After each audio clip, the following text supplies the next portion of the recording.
Let's review our project so far. We have here the DVD-ROM drive, our floppy drive, our hard drive, our DIMM or RAM chip.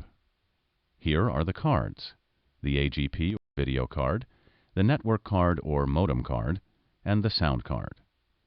This might be difficult to see, but by pointing out the components we installed, you should get a general orientation of how they fit inside the computer. Before we complete the assembly of our system, we have to install the temperature sensor, but first it is important we talk about configuring your motherboard. Our motherboard we have chosen for this project is jumperless. That means we do not have to set any jumpers on the board to configure it. We will configure our motherboard through the BIOS, or built-in software, when we start the computer for the first time. It is very important that you set your jumper settings if your motherboard is not jumperless.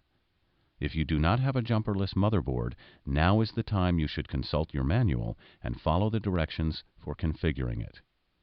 You will want to configure your board so it is set properly for the CPU you have before you turn it on, or you may cause damage to the processor. Now let's finish up by installing the temperature sensor. This is where I'll insert the connector for the temperature sensor cable.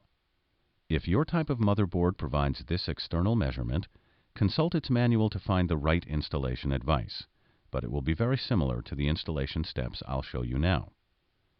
After I plug the connector to the motherboard, I have to attach the temperature sensor, you see here at the end of the cable, to the metal heatsink of the CPU.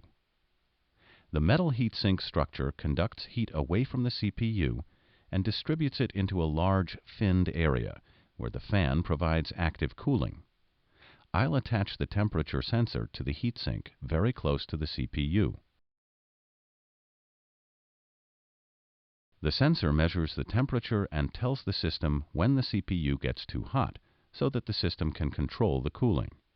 Installing this is very simple. I'll tape it right next to the CPU on the metal heatsink to get a good temperature reading.